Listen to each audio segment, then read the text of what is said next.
오늘 우리에게 주시는 하나님의 말씀은 사도행전 20장 25절에서 27절까지입니다. 보라, 내가 여러분 중에 왕래하며 하나님의 나라를 전파하였으나 이제는 여러분이 다 내 얼굴을 다시 보지 못할 줄 아노라. 그러므로 오늘 여러분에게 증언하거니와 모든 사람의 피에 대하여 내가 깨끗하니 이는 내가 꺼리지 않고 하나님의 뜻을 다 여러분에게 전하였습니다. 아멘. 결박과 환난의 길임을 알면서도 예루살렘 행에 나선 바울은 3년 동안 복음을 전했던 에베소의 장로들을 밀레도로 불러서 마지막 고별 설교를 전했습니다. 이 땅에서 마지막으로 그들에게 최후의 유언을 남긴 것입니다. 오늘로 우리가 4주째 접하고 있는 바울의 유언 내용은 본문 25절로 이어지고 있습니다. 보라, 내가 여러분 중에 왕래하며 하나님의 나라를 전파하였으나 이제는 여러분이 다 내 얼굴을 다시 보지 못할 줄 아노라.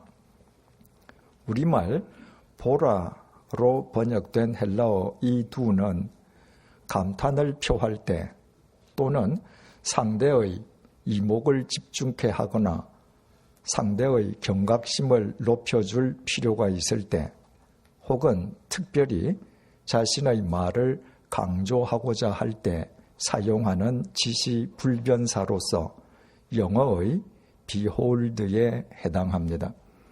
바울은 이미 우리가 살펴보았던 22절에서도 이 단어를 사용했습니다. 보라, 이제 나는 성령에 매여 예루살렘으로 가는데 거기서 무슨 일을 당하려는지 알지 못하노라.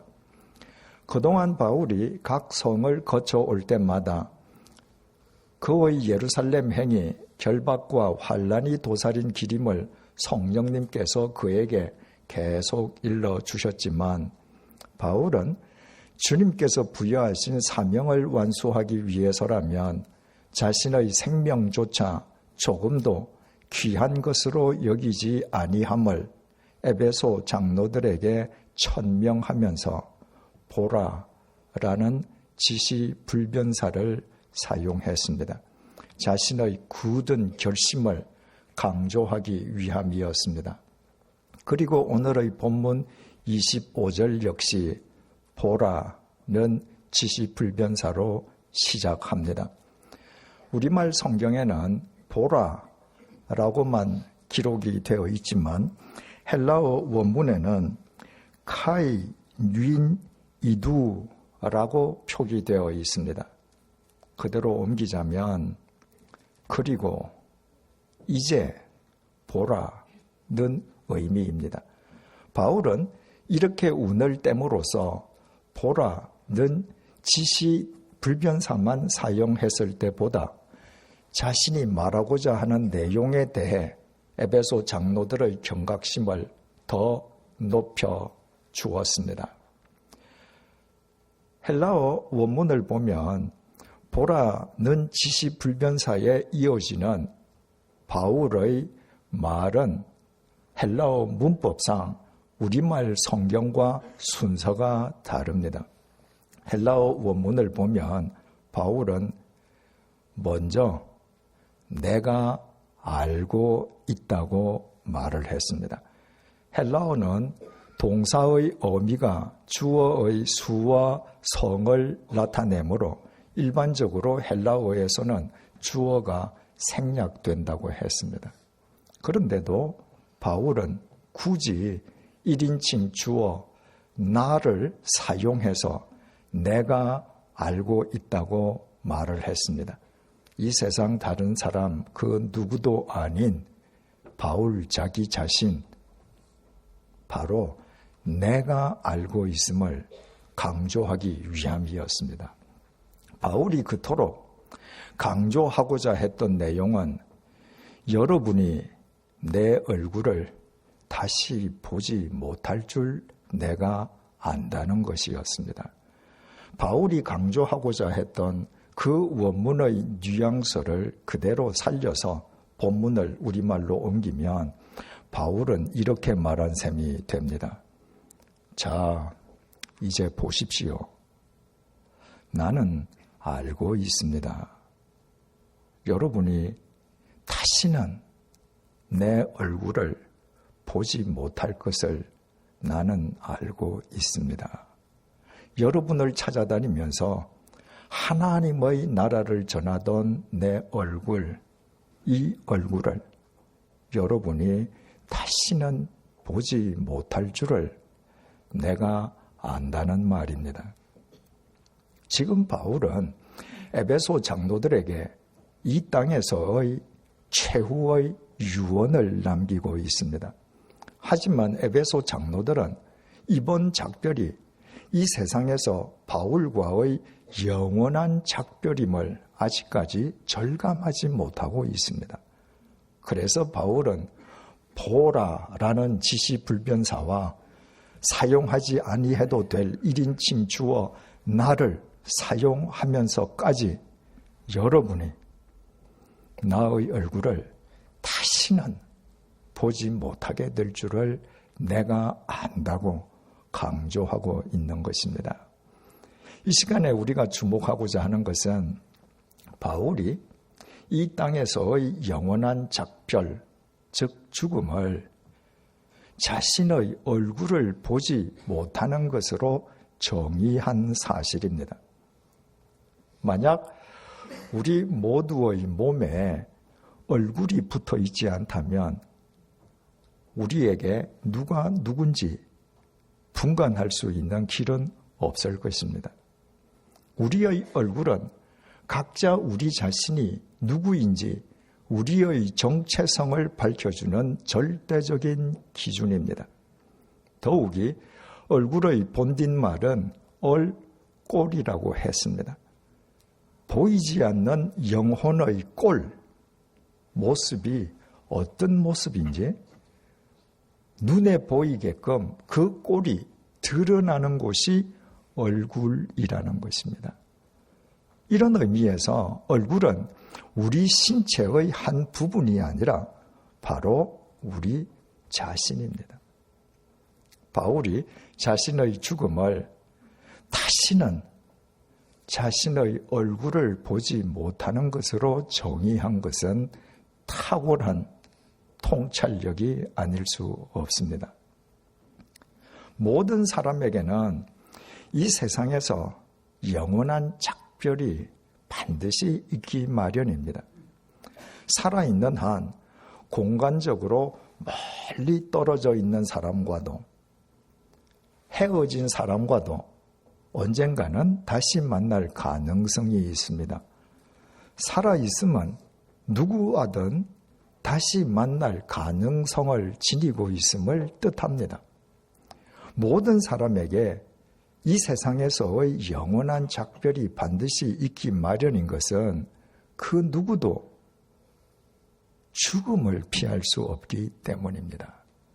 죽음은 공간적으로 멀리 떨어져 있는 사람은 말할 것도 없고 이 세상에서 가장 가까이에 있는 사람과의 다시 만남도 원천적으로 차단합니다. 바울이 에베소의 장로들에게 유언을 남기면서 여러분이 내 얼굴을 다시는 보지 못할 것을 내가 안다고 강조한 것은 에베소 장로들과는 달리 바울은 자신의 죽음을 이미 예견하고 있었음을 뜻합니다. 죽음이 무엇인지 아십니까? 죽음은 당사자의 얼굴을 다시는 보지 못하는 것입니다. 아무리 보고 싶어도 죽어 장례를 치른 사람의 얼굴은 다시는 볼 수 없습니다. 죽음은 얼굴을 다시 보지 못하는 것이니 나는 그 사람의 얼굴을 이루고 있던 그의 입에서 나오는 말을 다시는 들을 수 없습니다. 죽음은 다시는 얼굴을 보지 못하는 것이니 나는 그 사람의 귀에 나의 말을 다시는 담아줄 수도 없습니다.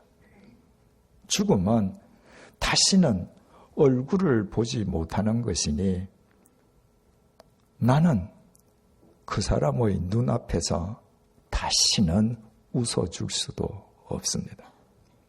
이것은 나는 살아있고 다른 사람이 죽었을 경우의 이야기입니다. 내가 죽으면 모든 것은 반대가 됩니다. 나는 사람입니다. 암이 걸려도 지체의 일부가 마비되어서 수족을 제대로 사용하지 못해도 나이가 들어서 육체가 쇠퇴해도 우리 각자는 모두 저마다 나는 사람입니다. 하지만 나의 코끝에서 호흡이 멎는 순간부터 나는 사람이 아니라 시체가 된다고 했습니다. 내 코끝에서 호흡이 멎었다고 해서 당장 내 몸에서 얼굴이 사라지는 것은 아닙니다. 내 몸이 관 속에 뉘어지고 관 뚜껑이 덮어져도 내 얼굴의 입과 귀와 눈은 그대로 붙어 있습니다. 그런데도 호흡이 멎는 순간부터 내가 더 이상 사람이 아니라 시체인 것은 그 중요한 얼굴, 눈과 귀와 입의 작동이 완전히 정지되어 버리기 때문입니다. 그래서 나는 내 입으로 다시는 사랑하는 사람에게 사랑한다고 말할 수 없습니다. 사랑하는 사람이 내 곁에서 아무리 소리쳐 불러도 나의 귀는 다시는 그 음성을 들을 수 없습니다. 나의 눈도 사랑하는 사람의 그 어떤 모습도 더 이상 볼 수 없습니다. 우리말 얼굴을 가리키는 헬라어 프로소포는 방향을 가리키는 전치사 프로스와 눈을 뜻하는 옵스의 합성어입니다. 눈이 얼굴의 중심입니다. 내가 어느 방향으로 얼굴을 돌린다는 것은 실은 나의 눈길을 옮기는 것입니다. 나의 눈은 내가 사랑하는 사람을 따라 내가 관심 있는 곳을 향해 움직입니다. 내 눈의 움직임이 곧 얼굴의 움직임입니다. 또 눈은 마음의 창입니다. 그래서 내가 세상의 언어로 결코 표현할 수 없는 내 마음을 나의 눈으로 상대에게 전하기도 합니다. 같은 이치로 나는 상대의 눈을 통해서 상대방의 마음을 읽을 수도 있습니다. 그러나 죽음은 이 중요한 얼굴의 눈과 귀와 입의 그 모든 작동을 완전히 그리고 영원히 정지시켜 버립니다. 바울이 에베소의 장로들에게 마지막 유언을 남기면서 여러분이 다시는 나의 얼굴을 보지 못할 것이라고 자기의 죽음을 빗대어 말을 했습니다. 이 유언의 깊은 의미가 무엇이겠습니까? 바울이 이 유언을 통해서 에베소 장로들의 심령 속에 새겨주고자 했던 메시지가 무엇이었겠습니까? 그러므로 나의 얼굴을 지금 똑바로 쳐다보라는 것입니다. 한 단계 더 나아가서 에베소 장로 여러분들도 앞으로 나와 같은 얼굴로 살아달라는 것입니다. 이런 유언을 남기는 바울은 대체 어떤 얼굴을 지니고 있었겠습니까? 본문 25절을 따르자면 사람들을 찾아다니면서 하나님의 나라를 전하는 얼굴이었습니다. 그리고 바울의 유언은 26절에서 계속됩니다. 26절 상반절입니다. 그러므로 오늘 여러분에게 증언하거니와, 헬라어 원문을 보면 우리 성경에서 오늘이라고만 번역되어 있는 표현이 엔테 세메론 헤메라라고 기록되어 있습니다. 그 오늘이라는 날이라는 뜻입니다. 바울은 이렇게 오늘이라는 단어도 지금 강조하고 있습니다. 오늘이 지나면, 지금 이 순간이 지나면 에베소의 장로들이 다시는 자기 얼굴을 보지 못할 것을 바울 그만은 알고 있었던 것입니다. 26절을 다시 보시겠습니다. 그러므로 오늘 여러분에게 증언하거니와 모든 사람의 피에 대하여 내가 깨끗하니, 바울은 에베소의 장로들에게 오늘 지금 이 순간 자신의 얼굴을 마지막으로 보여주면서 모든 사람의 피에 대해서 내가 깨끗하다고 선언했습니다. 27절입니다. 이는 내가 꺼리지 않고 하나님의 뜻을 다 여러분에게 전하였습니다. 바울이 모든 사람의 피에 대해서 깨끗한 것은 자기 자신이 모든 사람에게 하나님의 나라와 뜻을 전했기 때문이라는 것입니다. 대체 이것이 무슨 의미이겠습니까? 이것은 바울이 구약 성경 에스겔서의 말씀을 자기 자신에게 적용해서 한 말입니다. 에스겔서 33장 2절에서 6절 말씀을 새 번역 성경으로 읽어드리겠습니다. 사람아, 너는 네 민족의 자손 모두에게 전하여라. 너는 그들에게 말하여라. 만일 내가 어떤 나라에 전쟁이 이르게 할 때에 그 나라 백성이 자기들 가운데서 한 사람을 뽑아서 파수꾼으로 세웠다고 하자. 이 파수꾼은 자기 나라로 적군이 접근하여 오는 것을 보고 나팔을 불어 자기 백성에게 경고를 하였는데도 어떤 사람이 그 나팔 소리를 분명히 듣고서도 경고를 무시해서 적군이 이르러 그를 덮치면 그가 죽은 것은 자기 탓이다. 그는 나팔 소리를 듣고서도 그 경고를 무시하였으니 죽어도 자기 탓인 것이다. 그러나 파수꾼의 나팔 소리를 듣고서 경고를 받아들인 사람은 자기의 목숨을 건질 것이다.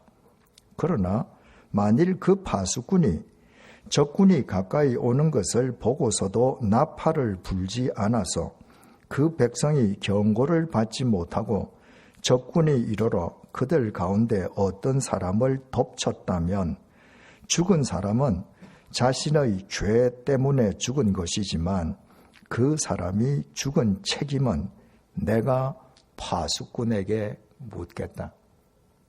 옛날 파수꾼의 역할은 참으로 지대하게 중요했습니다. 성 안에 있는 사람들의 존망이 파수꾼에게 달려 있었습니다.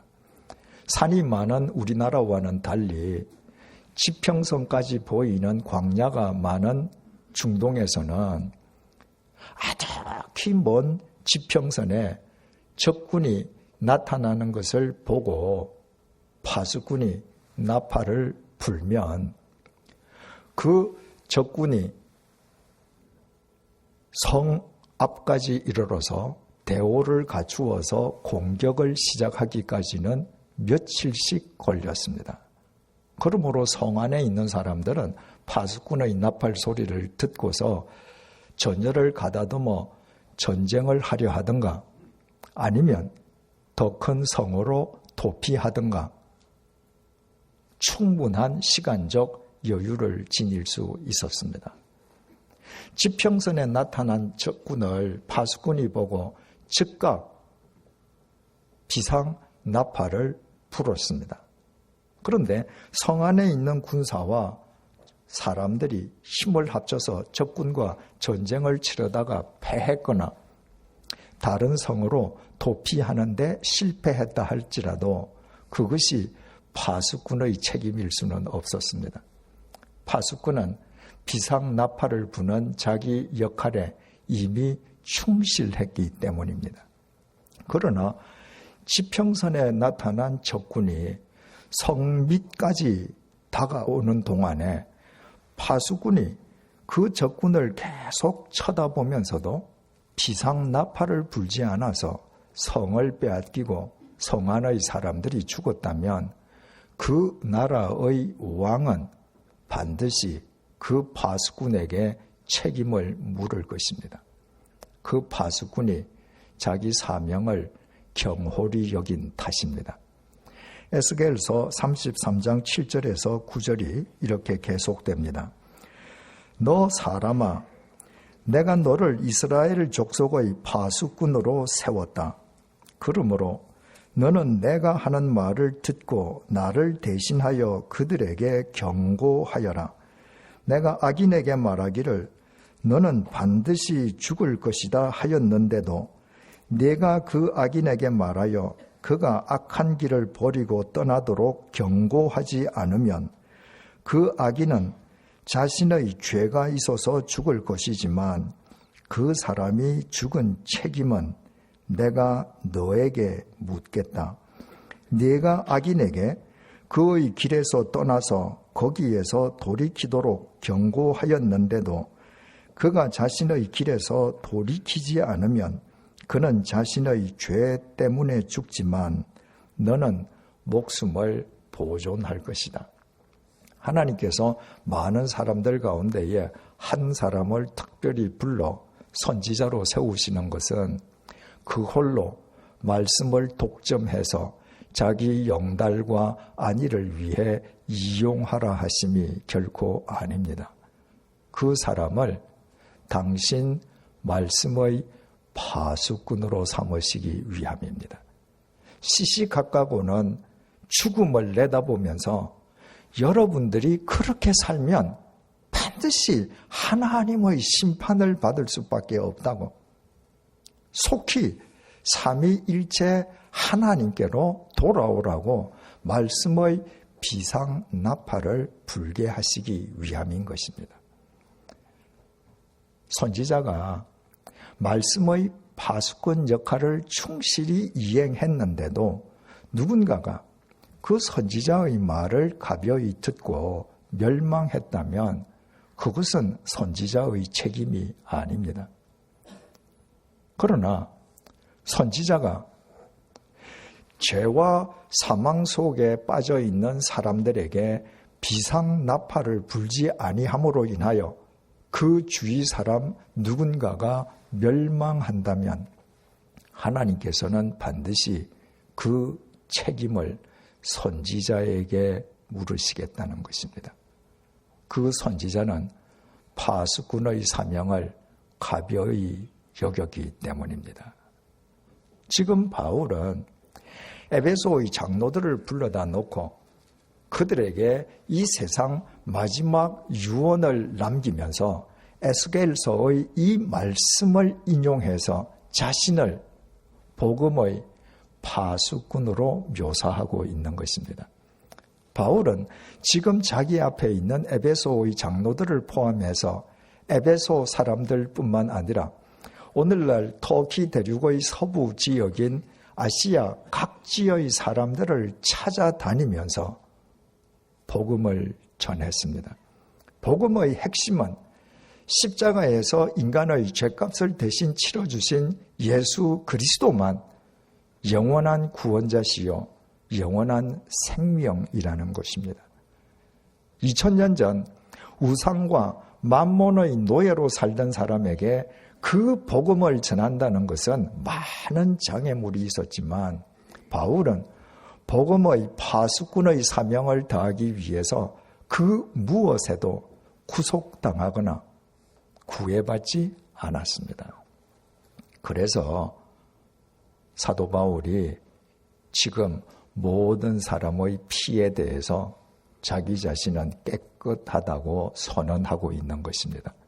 바울의 이 선언을 문자적으로만 이해한다면 바울이 복음의 파수꾼의 역할을 충실히 이행했으므로 누군가가 복음을 듣지 않고 멸망당한다 할지라도 그것이 바울의 책임은 아니라는 의미가 됩니다. 바로 이 지점에서 우리는 바울이 그토록 강조하고자 했던 바를 명료하게 파악할 수 있습니다. 바울이 에베소의 장로들에게 다시는 보지 못할 자신의 얼굴을 똑똑히 보라고 요구했던 그 바울의 얼굴은 바로 복음의 파수꾼의 얼굴이었습니다. 복음의 파수꾼이라고 해서 늘 감미로운 이야기만 하는 것은 결코 아닙니다. 죄와 사망으로 멸망을 향해 치닫고 있는 어리석은 사람들을 깨우기 위해 권면과 질타의 비상 나팔도 불어야 합니다. 온통 세상을 집어삼키려는 어둠의 세력에 맞서 싸우기도 해야 합니다. 하지만 복음의 파수꾼의 얼굴은 세상과는 구별된 얼굴입니다. 그 영혼이 복음에 사로잡힌 파수꾼의 얼굴은 세상과 구별된 얼굴일 수밖에 없습니다. 그 구별된 파수꾼의 얼굴, 파수꾼의 눈과 입과 귀가 세상을 살리고 새롭게 세우는 생명력과 감화력을 지닙니다. 다메섹 도상에서 주님의 부르심을 받은 이후에 로마에서 참수형을 당해 죽을 때까지 바울이 견지했던 얼굴이었습니다.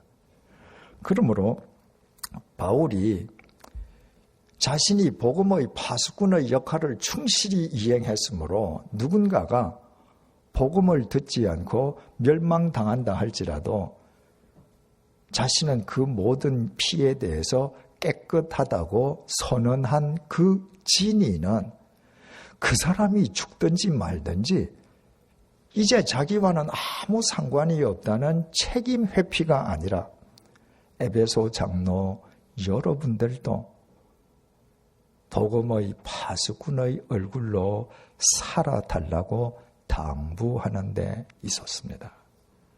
인간을 사랑하는 사람만 인간을 위해 그 영혼이 복음에 사로잡혀 복음의 파수꾼의 얼굴로 살아갈 수 있습니다. 그리고 그런 사람이 살아생전에는 두말할 것도 없고 코끝에서 호흡이 멎는 순간에도 후회 없이 하나님 앞에 설 수 있습니다. 교회를 짓밟던 폭도였던 바울에게 그런 얼굴이 가능할 수 있었던 것은 다메섹 도상에서 바울을 복음의 파수꾼으로 불러내신 주님께서 불러내시는 것으로 그치신 것이 아니라 영으로 바울 속에 임해 계시고 말씀으로 바울을 품어주신 덕분이었습니다. 오늘은 우리를 살리시기 위해서 이 땅에 오셨던 예수님의 성탄을 기리고 다시 오심을 대망하는 대림절 둘째 주일입니다. 예수님께서는 하나님 나라의 파수꾼이셨습니다. 예수님께서는 죄와 사망의 올무에 빠진 인간들에게 하나님 나라를 전해주기 위해 이 땅에 오시어 위로와 동시에 질타의 말씀을 주셨습니다. 예수님께서는 하나님 나라와 인간 사이에 가로막혀 있는 장벽을 허물어뜨리기 위해서 당신 자신을 십자가의 제물로 던지셨고, 인간에게 영원한 하나님 나라의 백성이 되는 길을 터주시기 위해 죽음을 깨뜨리고 부활하셨습니다. 그래서 그분은 언제나 우리의 굿 뉴스 복음이십니다. 그 예수님께서 우리 한 사람 한 사람을 핀셋으로 집어내듯 불러내셨습니다. 복음의 파수꾼으로 삼으시기 위함입니다. 그리고 오늘 본문의 바울을 통해 우리에게 지금부터 복음의 파수꾼의 얼굴로 살아갈 것을 명령하고 계십니다. 나 자신과 세상을 동시에 살리는 길이 거기에 있기 때문입니다. 지금 우리는 대체 어떤 얼굴로 이 세상을 살아가고 있습니까? 세상의 욕망에 짓눌려 이지러진 얼의 꼴입니까? 아니면 영혼이 복음에 사로잡힌 복음의 파수꾼의 얼굴입니까? 우리 코끝에서 호흡이 멎어서 우리가 이 세상을 떠난 뒤에 세상 사람들이 우리를 어떤 얼굴로 기억해 주기를 원하십니까? 죽음은 다시는 얼굴을 볼 수도 보여줄 수도 없는 것입니다. 그 시각은 남녀노소 빈부귀천을 막론하고 지금 이 순간에도 1초 1초 다가오고 있습니다. 우리 모두 하나님 나라의 파수꾼이신 예수님 안에서 복음의 파수꾼의 얼굴로 살아가십시다. 우리의 눈을 복음의 반사경으로, 입을 복음의 스피커로, 귀를 복음의 리시버로 삼으십시다. 그래야만 우리의 코끝에서 호흡이 멎는 순간 우리는 후회 없는 얼굴로 주님 앞에 설 수 있고, 우리의 사랑하는 가족들과 주위 사람들의 심령 속에 우리의 얼굴이 복음의 이정표로 살아남게 될 것입니다. 기도하시겠습니다. 죽음은 얼굴을 다시 볼 수 없고 보여줄 수도 없는 것임을 일깨워 주신 주님, 그 날이 이르기 전 대강절 둘째 주일을 맞는 오늘부터 우리의 얼굴이 가다듬어지게 도와주십시오. 이미 영으로 우리 안에 임해 계시고 벌써부터 당신의 말씀으로 우리를 품고 계시는 주님 안에서 우리의 얼굴이 주님의 복음에 사로잡힌 우리 영혼의 꼴을 드러내는 파수꾼의 얼굴로 가다듬어져 가게 도와주십시오. 세상과 구별된 우리의 얼굴이 세상을 살리고 새롭게 하는 생명력과 감화력을 지니게 해 주십시오. 우리의 얼굴이 이 땅에 오시어 인간을 위로하고 질타하시며 십자가의 죽음으로 인간의 죄값을 대신 치르시고 부활하신 예수님, 하나님 나라의 파수꾼이신 예수님의 일생을 투사하는 화면이 되게 해 주십시오. 세상 사람들이 우리의 얼굴을 봄으로 위로와 생명의 힘을 얻고 우리의 눈빛을 보고 흐트러진 삶을 바르게 추스르게 해 주십시오. 그리하여 우리의 코끝에서 호흡이 멎는 순간 일말의 후회도 없는 얼굴로 주님 앞에 서게 해 주십시오. 예수님의 이름으로 기도드립니다. 아멘.